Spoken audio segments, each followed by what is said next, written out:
Heute nehme ich euch mit zur Schlacht im Zaubereiministerium und wir reden über die Attraktion Harry Potter and the Battle at the Ministry. Mahlzeit, herzlich willkommen beim Red Review Magazin mit einem neuen Video meinerseits und heute sprechen wir über eine Attraktion, die wirklich sehr stark geworden ist. Eine der krassesten der Welt und eine der teuersten der Welt auch. Und wir klären in diesem Video, was da passiert, was ihr erleben könnt, wo das Ganze überhaupt ist, wie das Ganze funktioniert und was das wahrscheinlich ungefähr gekostet hat. Aber Step by Step alles nacheinander. Es geht heute auf jeden Fall um Harry Potter and the Battle at the Ministry. Das ist eine Freizeitpark-Attraktion und diese befindet sich im Freizeitpark Universal Epic Universe. Dieser befindet sich in Orlando, Florida in den USA und gehört zum Universal Orlando Resort und ist der 4. Freizeitpark von Universal in Orlando und hat letztes Jahr 2025 komplett neu eröffnet. Der ganze Park wurde letztes Jahr quasi aus dem Boden gestampft. Und da ist auch ganz wichtig zu wissen, es gibt nicht den Harry Potter Freizeitpark. Hier verlinke ich euch ein Video, das Thema habe ich da mal komplett beackert und was gibt es wo und was kann man wo erleben. Und wenn ihr irgendwie auf sowas Bock habt, ihr könnt nicht in einen einzigen Freizeitpark gehen und alle Harry Potter Attraktionen besuchen und gleichzeitig noch das Disney Schloss sehen. Das funktioniert nicht, ist trotzdem immer wieder ein Irrglaube und der wird da geklärt. Aber ergänzend hinzu kommt dann jetzt Universal Epic Universe als weiterer neuer Freizeitpark mit einer weiteren Harry Potter Attraktion beziehungsweise auch der Erweiterung der Wizarding World of Harry Potter. Und da sind wir quasi schon beim nächsten Thema. Und zwar gibt es bei Epic 5 verschiedene Themenbereiche. Und einer ist The Wizarding World of Harry Potter, The Ministry of Magic. Und dieser Themenbereich spielt in den 1920er Jahren in Paris und knüpft eher an fantastische Tierwesen an, als an die 7-teilige Buchreihe. Und jetzt wird es ein bisschen verwirrend, denn der Ride, dieses Fahrgeschäft, über das wir heute sprechen, spielt in London der 1990er Jahre. Laut Universal selbst geht man in Paris der 1920er Jahre in die Metrostation und nutzt das Flohnetzwerk und landet dann im London der 1990er Jahre. Und da habe ich mir gedacht, Moment mal, das macht doch gar keinen Sinn. Und das tut's nicht. Klar, J.K. Rowling hat auch ganz viele Sachen gemacht oder geschrieben, die keinen Sinn machen und das dann irgendwann später mal zusammengezweckt oder anders erklärt. Aber das ist ja jetzt hier neu gebaut und 2025 eröffnet. Denn das Ding ist, das Flohnetzwerk funktioniert zum Reisen, um von Punkt A nach Punkt B zu kommen, beziehungsweise auch dann nur über Kamine, die am Flohnetzwerk angeschlossen sind.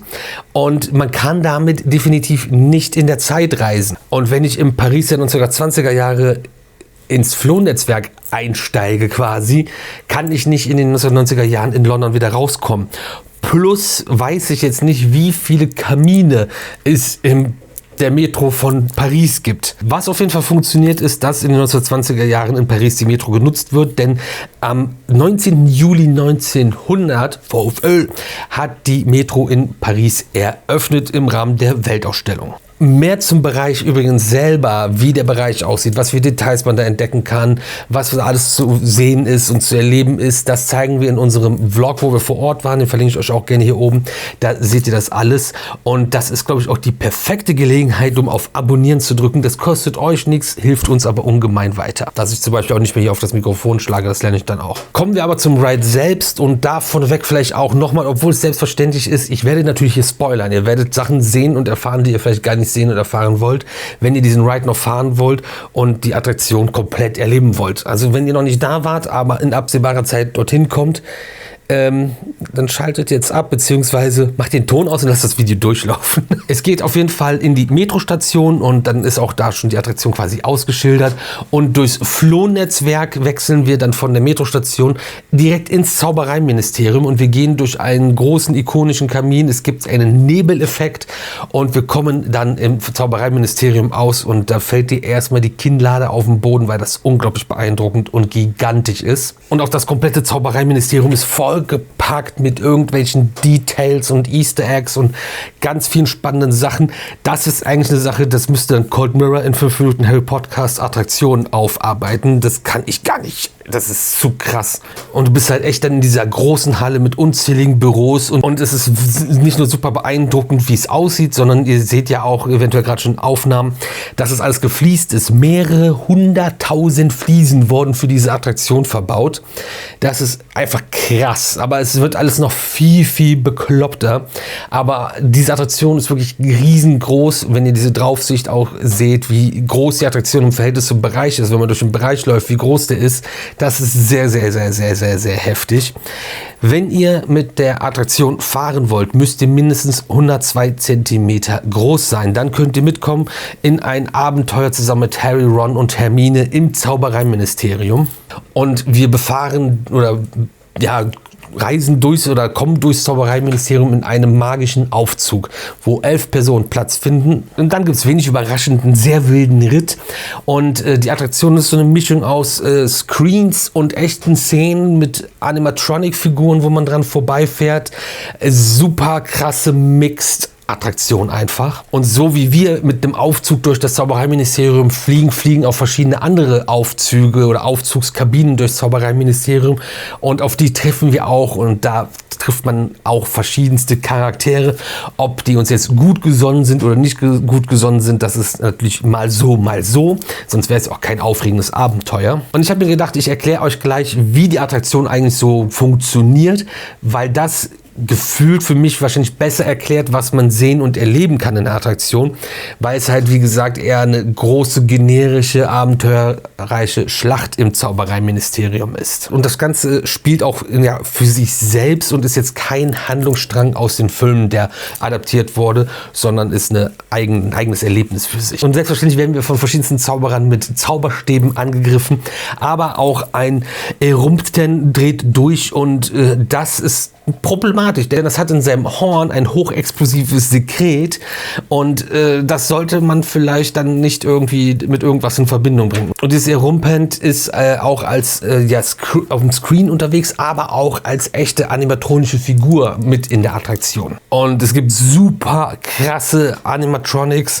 und es gibt super schrottige, die aussehen wie eine Schaufensterpuppe von C&A im Wind. Aber auch dazu gleich ein bisschen mehr noch. Mit dem, was man sieht, mit dem, wie es fährt, mit der gesamten Musik und mit allem drum und dran, ist das ein unfassbar starkes und richtig, richtig gutes Erlebnis, was ihr bei Harry Potter and the Battle at the Ministry erleben könnt. Also ihr müsst diese Attraktion auf jeden Fall fahren. Es ist super spannend und es ist halt eine generische wilde Schlacht, aber nichtsdestotrotz ist das irgendwie wirklich cool gemacht und atmosphärisch. Aber versuchen wir mal zu erklären, was das für eine Attraktion ist, weil es ist keine Achterbahn oder eine Wasserbahn oder irgendwas, wo man einfach sagen kann, das ist das und das kennt ihr so, weil das gibt's so eigentlich nicht nochmal und ist einmalig.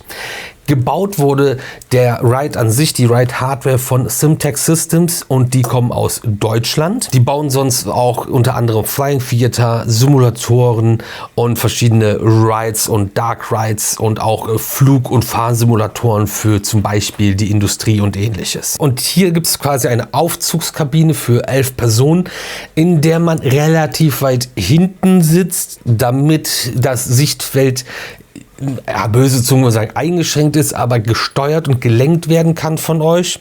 Und ich habe ja auch ein Bild für euch, damit man mal grob von außen sieht, was für ein Monster das ist. Denn diese Kabine ist auf einer fahrenden Motion Base und es ist quasi ein fahrender Flugsimulator, der durch diese Halle dann am Ende fahren wird. Auf einer relativ simplen Strecke, aber durch die Drehungen und die Effekte ist das super krass immersiv und du weißt gar nicht, was für ein Streckenlayout dieser Aufzug nimmt. Um das vielleicht ein bisschen noch einfacher einzuordnen, ich weiß nicht, wer von euch Harry Potter and the Forbidden Journey kennt. Das ist eine Harry Potter Attraktion, die in dem Schloss stattfindet, in Hogwarts, und es gibt es bei Universal Islands of Adventure in Orlando. Es gibt aber auch genau exakt die gleiche Attraktion in Hollywood oder in Japan zum Beispiel bei den Universal Parks. Und da sitzt ihr in einem KUKA-Roboterarm, der auch durch die Halle fährt, aber da sitzen dann nur auf einer Bank 4 Personen. So ein KUKA-Roboterarm kennt ihr vielleicht irgendwie aus irgendwelchen Reportagen von zum Beispiel der Autoindustrie oder Autoproduktion, die dann irgendwelche großen Teile so toll hin und her her bewegen.